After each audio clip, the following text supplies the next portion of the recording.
kuti message takaiona na 12 o'clock dzeusiku kuti mai guru mangwana uyai kuno musagara munosvika marusape mokwira mosvika munyazura mobvunza kuti ndira kuenda kunonzi kwaChakuma kwaChaza nekuti kune zvaitika sei kuti wazosvike papoint iyoyo ipo pasina kana munhu wepano wacho wekuti wanetsana naye wosvika pakudzunga kudaro wega sei asi wachiziva kuti panzvimbo pataenda pane wana wacho waripo wana wacho wari out asi kana paine chatinetsa tinogona kuti tiwataurire kana dai wari awe hapana.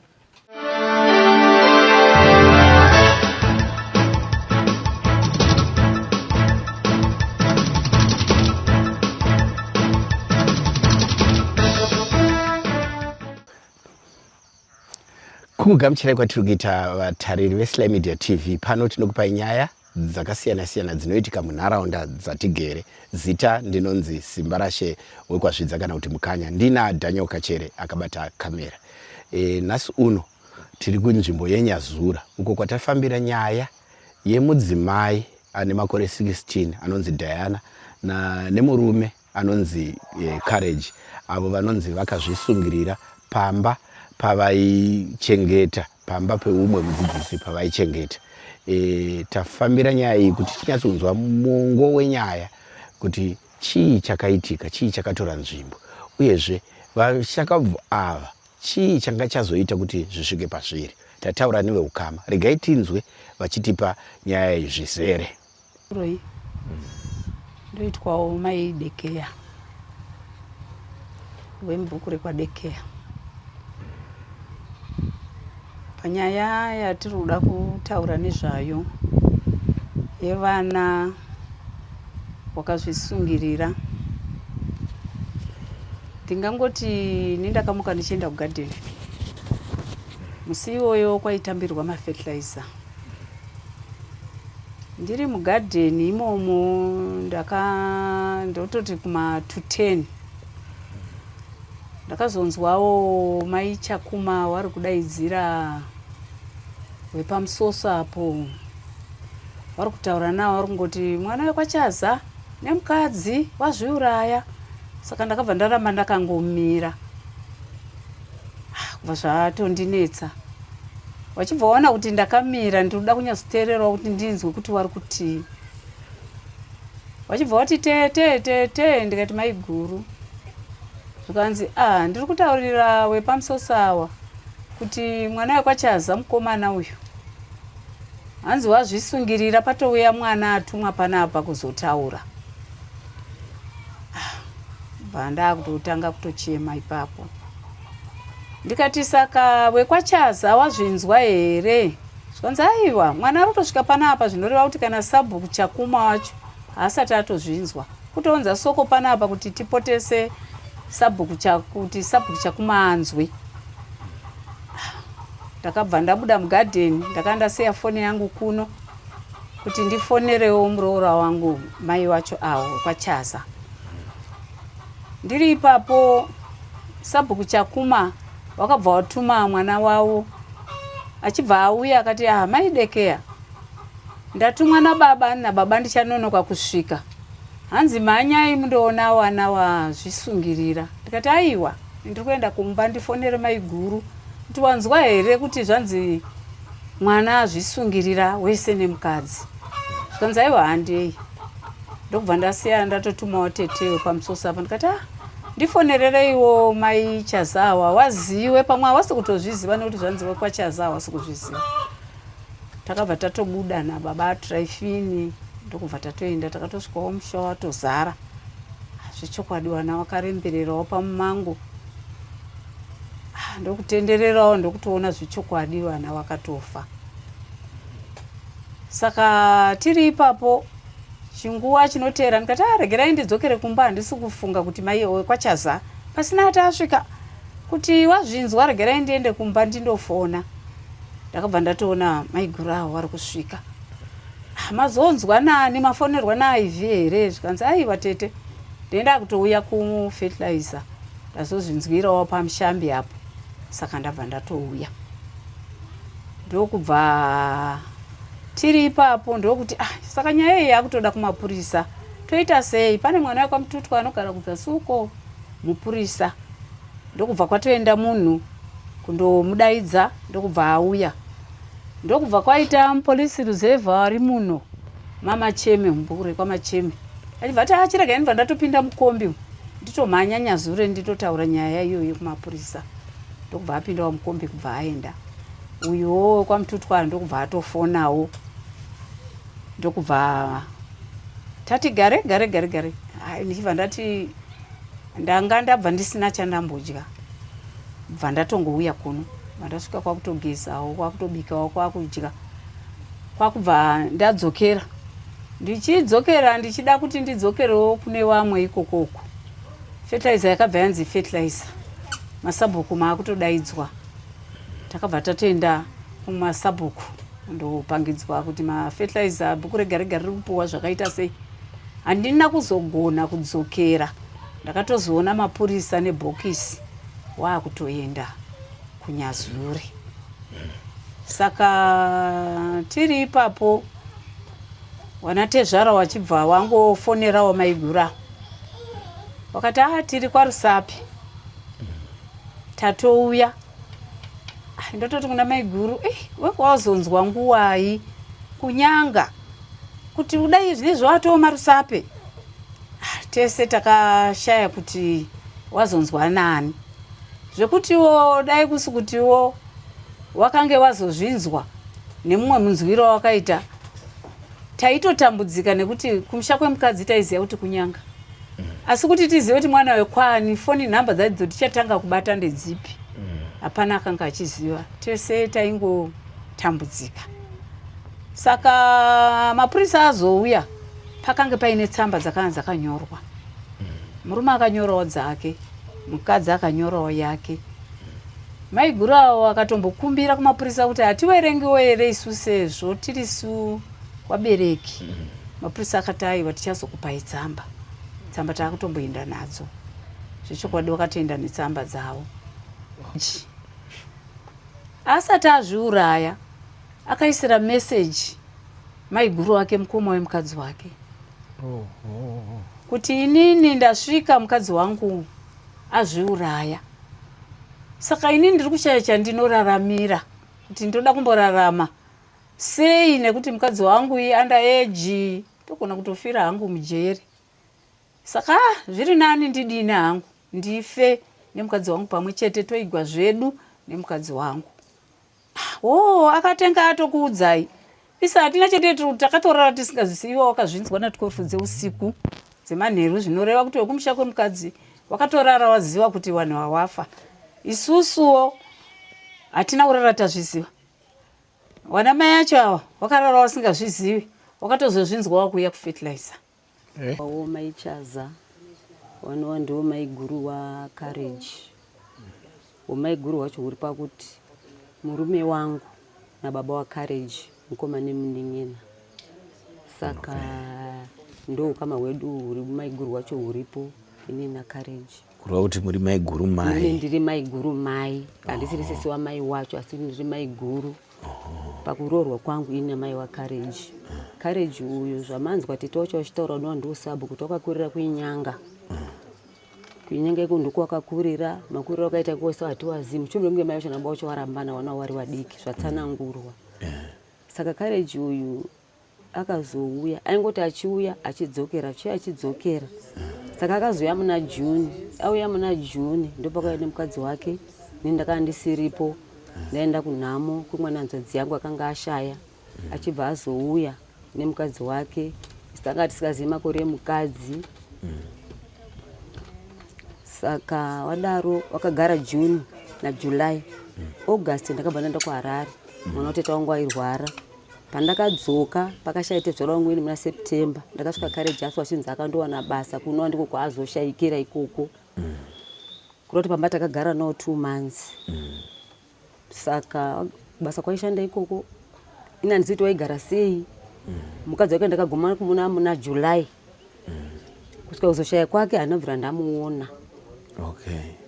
tazonzwa soko rekushaya kwake tanotambira mafetezo zvataurwa ndakaenda kuzveshowa ndikaona wakazisungira zviwa zvikawo zvikandirwadza ndakaona kuti courage akanga asingakwanisi kusheya chinhu nemunhu ndopandakaona ndingofunga ndopanga paine dambudziko rake dai akakwanisa kusheya angadai akataura kuti inini mai guru ndiri kunetsekana nezvakati kana chakati chiri kundinetsa zvamanzwa kuti wana Tezvara wakauya sisi wemukadzi wanoti inini courage akandifonera ma9 achiti mai guru Diana ashaya azvisungirira sisi wemukadzi wangu ndakatomuti pfutseke imbwa iwe ndakafunga kuti ari kutamba handina kuziva kuti ichokwadi kuti mukadzi wake atofa saka iye pandakamuti pfutseke imbwa yakabva akata foni yake kumapasti 12 anonzi akasenda message kuti muende kwaChaza zvataurwa izvozvo saka ini ndiri kuti isusu takarwadziwa nechiitiko chakaitika ichochi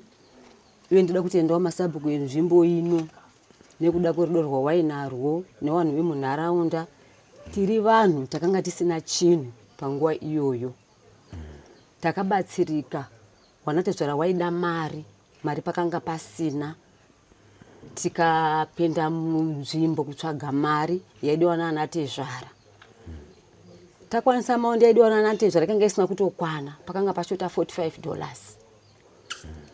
pashota $45 wana Tezvara wakati tinoiga mwana asi $45 tiri kuida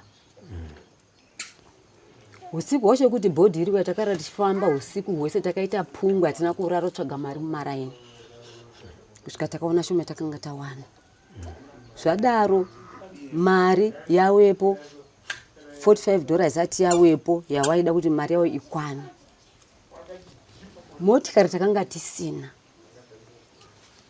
ndikati alright ko tikambokumbirawo wana chairlady wemusangano wanga watinotipawo here mota izvo zvitapererwa tisina kwekuenda mari hatina motikari hatina ndopetakataura nawo mudzimai Makanda wakati alright ndakusisa kwandinosvitsa ndibva kutaura nechairman wedistrict hatizivi wakuru wakataura nawo ndobva tazopiwa mota namadha wamaona awa ndokwanisa kutipa motikari yemusangano yawo yemusangano ndo yakatakura wanawa wana apana akanga ine polisi iso kama takanga tisina mari takanga tatora naTezvara saka inokurudzira wechidiki kuti wechidiki roora naiwe mazera uye kana watora mwana wemunhu ziya kuti ndatora mwana wemunhu shoma yawaona iyoyo inonobvisa kwaana Tezvara kuti zviregere kuoma ndo masoko anopa kune wechidiki uye kuti wechidiki zvatinenge tanzwa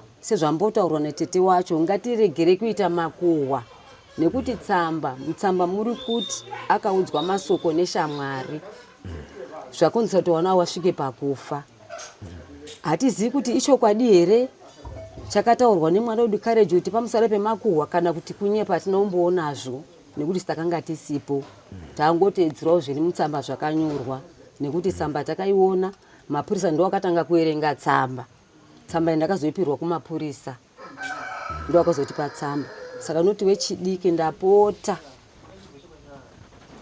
ngatigarei zvakanaka ndapota wechidiki kana taroorana ngatizisanei kwaana Tezvara ndo masoko andinotaura kekupesa ndoda kutenda kuva nerudo mukati meupenyu hwemunhu kwakanaka kugarisana zvakanaka nevanhu munharaunda kwakanaka zvoita kuti kana wasangana nedambudziko unobatsirika mazvita tiri kwakunyazura ikoko takazoita mukana wekutaura nemuridzi wepamba uyo aishandirwa nevashakabvu ava kuti atiudze kuti nyaya iyi yakamubatawo sei. Mukuru uyu aramba kuti chiso chake chibude pachivhitivhiti asi atipa hurukuro iyi. Taiva chisero pano paSly Media TV tichiti nematambudziko kusangana nekushakirwa nevashandi venyu vaikuitira basa panapa. Imimi semuridzi wemusha incident munoiona sei? Incident inorwadza, haijairiki, haifadzi, zvinorwadza. Indakatobva panapa musi weMonday mande ndichidzokera kubasa saka iwe wakaswera wega panapa Chipiri saka Chipiri manheru iyayo ndopawaita zvinhu zvawo izvozvo ndakazofonerwa Chitatu kuma 9 makuseni asi iye murume asati afa akangondiisira message mufoni kuti sekuru kuno kuzvina hazvina kumira mushe chibva ndadaridza kumufonera haana kuzodaira foni yenge isingachatauriri yenge yatodzima wakangoisa message kuti hazvina kumira mushe akangoti zvinhu hazvina kumira mushe fuka dai foni yacho isina kudzima ndaingokuratidzai message yacho ndakudzima pa okay but muchizogamuchira mashoko aya imimi makazotora sei zvakakubatai sei? Pakutanga handina kuzvibvuma ndakazotozvibvuma ndafonerwa namukoma kubva kuBulawayo kuti ndozvaitika kumusha chibva ndafonera futi maiguru wangu kaziba munini ndozvaitika kumusha meseji yake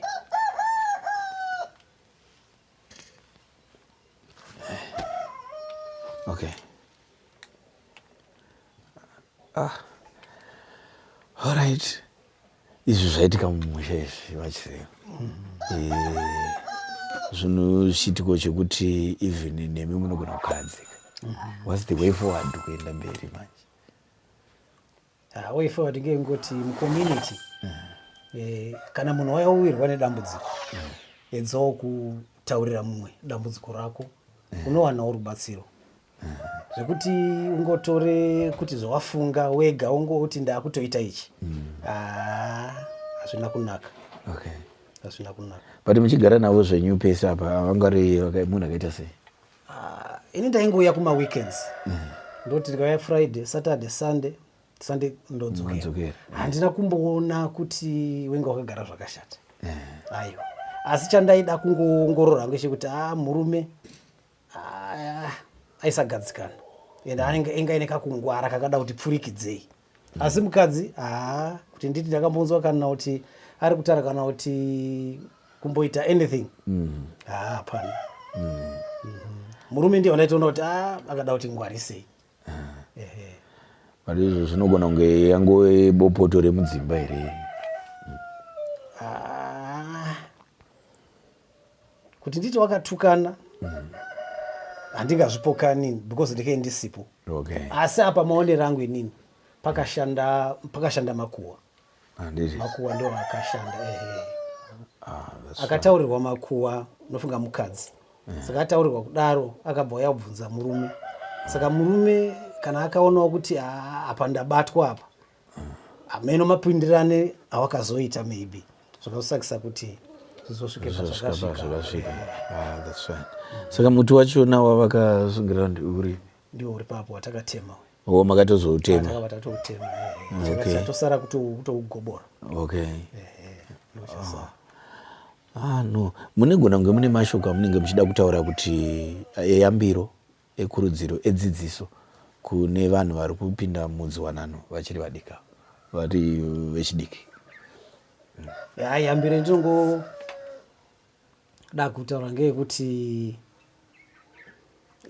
kana wakawanana muke muri kunetsana mudzimba wani wenyu ngawedze kutsvaka munhu mukuru anobatsirawo kana paine dambudziko riri mumba. Wamwe vanotya kuti ndikataura ndinobva ndafumurwa asi ndinoona zvakakosha kuti kana uine dambudziko utaure una someone wane rubatsiro. No, tinotenda nenguva yamatipa Chisero nekutaura nesu. Michini yawaishandisa pakubika then wapedza kubika waiuya kubedroom kwako kunoko.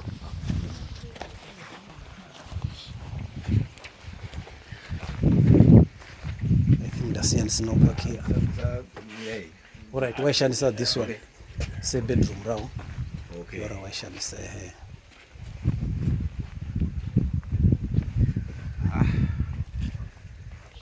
I said tengere zvimwe mhepo dzake chete makatorigona mukautema muti wacho.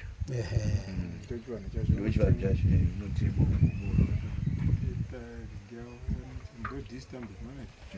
ndoda kutostambura kuti uchibvisa chese.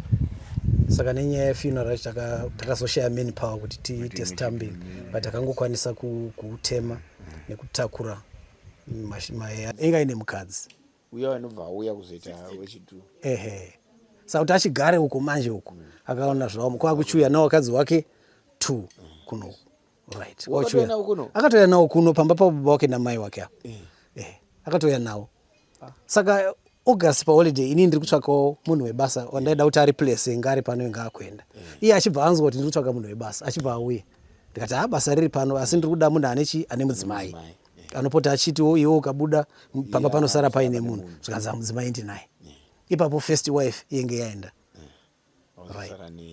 saka ndikati alright I'll give you 3 days kundo tawipe up zvinhu zvako wodini wobva wauye right saka akatotanga August I think so 15 August ndo paatanga kushanda pana zvakaoma aitawo rombo rakanaka rekutaurawo nababa waCourage regai tinzwe vachitipawo kuti nyaya iyi yakavabata sei. Pane zvakaidikana kuseri kupane zvichizotambiriswa saka ndakazonzwa tukupotawo pane muzukuru wangu basirapo kanzi mwana akazvikanganisa uko zvikanganisa wese nemukadzi vanatoshamiswa kuti kudini vanagozvishingisa semunhu wemunhu ngati ndinazofamba nini ndisvike iko vanakupfuura pachikuru patatopfuura napapo ndakangoshinga vanangosvika panakonakisawo nokuona zvingoripo ndizvo zvataura kuti unokazviyenga wari pairi mudzasi memmengo vatanga ubatsirwa nevamwe vanga varipo kumanya kuenda kumapurisa kudaidza mapurisa asi hazvina kutora nguva zvo panguva yatakangosvika kuma 9:10 iko kuma 12:01 vanhu vanga vatobatsirwa nguva mapurisa achanga atosvika kubva aita zvawakaita zvese kuti arisatadza kwashaya kuti tafunga kuti mwana wadi wapondwa nemamiri azvakaita but wakaramba ukatikati ndofunga kuti muviri wavo wakanaka nanakisira taita hapana pakakukwara kana kupondwa vanenge vazvikuwadza vatazongoendesa kwaRusape kuhospital kwacho wazongoitwa postmortem the following day watazotora mwana chiremba zvikanzi wakuzviuraya nekune maona ataita watasa miri wavo. Zvanaka. Kumhuri izvi zvinorevei chiitiko chakaita unenge uri mweya ane hasha dzemunhu dzimwe dzenguva kana kuti panenge paine chinenge chiripo changovhiringidza nguva diki diki kubva angoita izvozvo. Asi semhuri muri kuronga kuzodii? Tichatsvaga toona kuti chimbori chii, tione kuti mweya wakamira sei, uri kufamba sei, kana kuti uchadzoka futi kana kuti hauchadzoki. Kukunana tezvara hakuna zvakanetsa here? Hapana zvakanetsa, but akangowabata wakangoti taurira zvavari kuda kusvika tawazoiga wafiwa iriyo. Aiwa, isusu seSlam Media TV tinongoti tine urombo nekushayikirwa nemwana uye nemuroora nenzira inorwadza sekuzvisungirira tichida kuti mweya yavo izorore imiwo munyaradzwe. Tinotenda. Ndine mwana wepano mukuru. Pawa kuberekwa newabereki wangu wasisipo wese. Saka inini andigari pano. Ndakaroorwa kuHeadlands uko. Kutozoshamiswa ndakutofonerwa foni yekuti izvo uya pane chiitiko chaitika pamba penyu pawashandi wenyu wanga wari pamba penyu wazvisunga.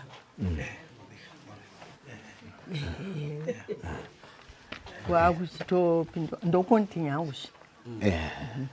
Wakuchitopindawo munzira ndichisvika semunhu unenge usinawo self transport yekuti unobva wamhanya pachinguva ichocho pouchatsvagawo mari pouchapindawo munzira pouchatsvagawo transport.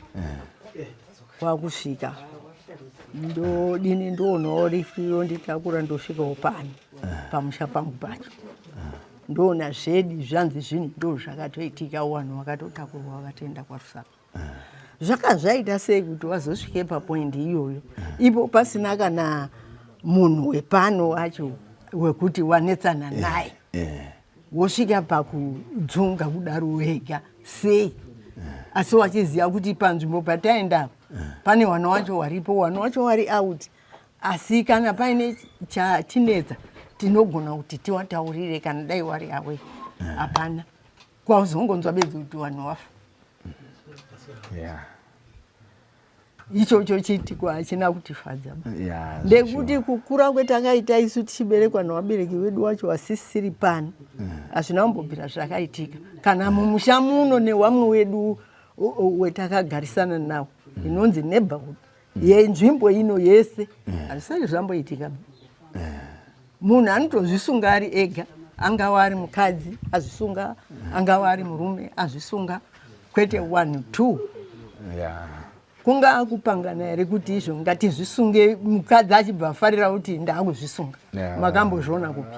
Kuna zveshuwa. Chiitiko ichochi chiri kutirwadza zvikuru, hatimbozivi kuti izvo zvakafamba sei. Hey. Hatimbozivi. Vanga vachiri vechidiki kava. Wachiri wechidiki. Ende wane wabereki wavo wari mumusha muno macho. Wakatadza nekuenda kuwabereki wavo. Yeah. Kwakuchifunga kuti ngatizvisungirei panapa. Asi zvinhu zvese hapana chavari kunyimwa. Pei wari kupiwa, kudya wari kupiwa. Zvino hameno chakawanisa hatimbozivi.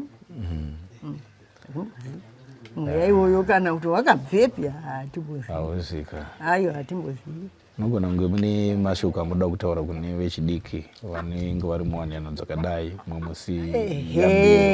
Ukanga uri wechidiki kana imimi wacho mandishanyira ndafara zvikuru. Muri wanhu seni munonyangadzirwawo seni, asi kana zvaitika watsamwa aushaiba kana shamwari yako kuti shamwari iwe uchindiona kufamba kudari izvi ndakashatirwa nechakati nechakati pamwoyo pangu. Munhu anogona kupindurawo kuti izvo aiwa dai wadari izvi wadari izvi, kana kushatirwa kwako kuya uku kunodzikira. Ndizvozvo. Kwete kuti izvo uri mwana mudiki woti unzi ndakuzvisunga. Uri kuzvisungirei? Ndiko kutaura kwangu. Aiwa. Ndinotenda. Ndiko kutaura kwangu. Aiwa. Munhu wemurume izvozvi semuzvamauya muri wanhu wevarume unenge wanyangadzirwa zvakaita sei nemukadzi kuti uzosvikire kumuuraya. Mukadzi chaiye angatore here tambo kuti ndakuzvisunga, iwe wakatarisa uchiregera kununudza. Unotobatsira. Handiti unotobatsira kuti izvo handidi kuti udaro. Zvino hatimbozivi kuti zvakafamba sei. Asi ini ndokutaura kwangu kune wanhu wechirume kuti haisiri tsika yakanaka ba. Aiwa, tinotenda baba. Ndokutaura kwangu.